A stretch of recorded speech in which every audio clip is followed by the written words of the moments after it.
Let me set the stage for you. You're starting out in Warframe, you've managed to grasp the essentials of the game, and you're bullet jumping through the star chart.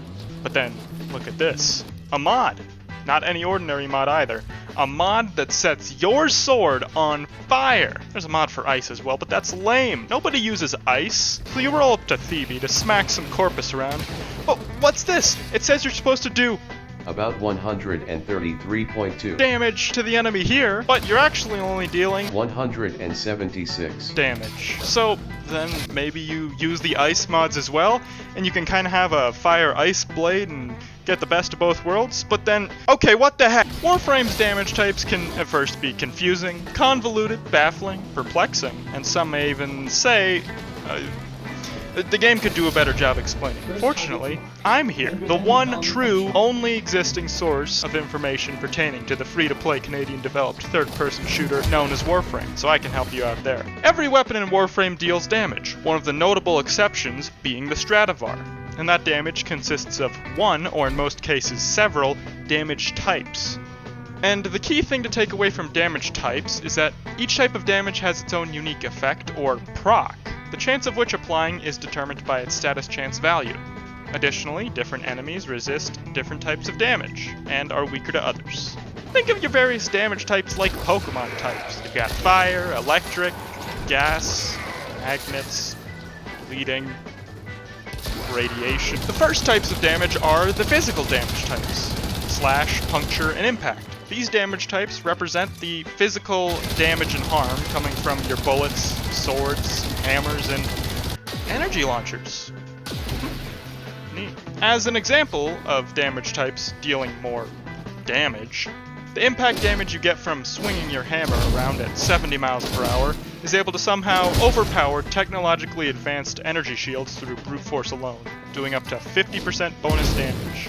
But impact damage is reduced against enemy health, probably because while you're undoubtedly breaking every bone in their body, bone health isn't a measured stat in this game, so take your 25% damage reduction. Impact damage's corresponding status proc staggers an enemy, possibly opening them up to finishers. A puncture status proc causes an enemy to deal 30% less damage for a time, and slash, ooh boy, slash absolutely obliterates anything in its way, causing the target to bleed directly from their health, ignoring any armor, shields, or resistances along the way. Now that's metal! Oh god. Now we're hopping into elemental damage types. Some weapons have innate elemental damage, but they're mostly added through modding. Fire procs cause enemies to catch on fire, making them freak the heck out and take damage over time. Cold chills enemies on status, slowing them.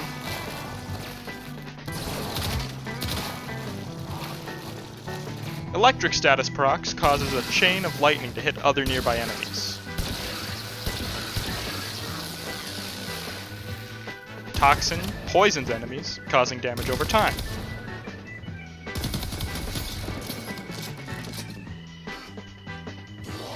But guess what? Like a vanilla chocolate swirl of death, you can combine any two given elements, forming a new damage type with its own unique damage interactions and status effects. So let's run through 6 more wacky damage types and their respective status procs. Mix heat and cold to get blast, the status for which is knockdown. Think an impact proc turned up to 11, where the sword you hit an enemy with frickin' explodes and ragdolls them across the room. Electric and toxin damage make corrosive.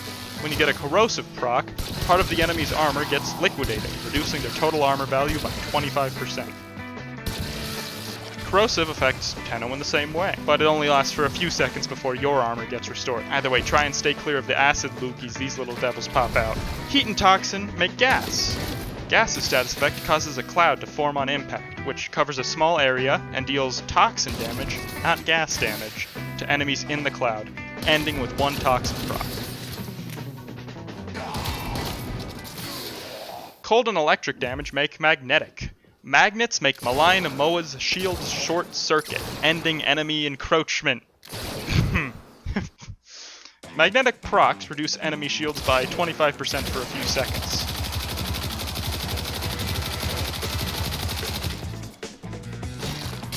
If you get hit by magnetic procs, It also reduces your energy by 250. And it makes your screen look like you hit a bit too much of that Twilight Apothic, if you know what I'm saying. Hey! Radiation damage comes from mixing electric and heat. A radiation status proc reduces enemy accuracy and causes them to target one another.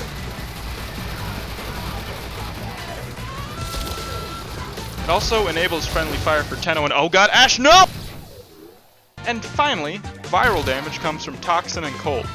A viral proc cuts an enemy's health in half for a few seconds, effectively doubling all the damage they take in that time.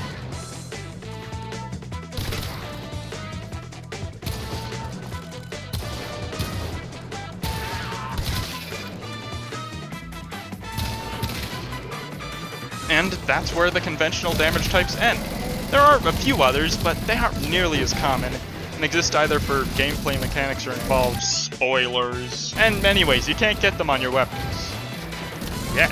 So now, armed with rudimentary knowledge on the double rainbow of death that is Warframe's damage type system, you can masterfully prepare and fight to an enemy's weaknesses in order to glean a palpable advantage. Or you could just cheese anything and everything under the sun with viral and slash damage. You do you. Now, if you'll excuse me, I've got some blast damage to mod onto my weapons, and I'm gonna go start my own space program.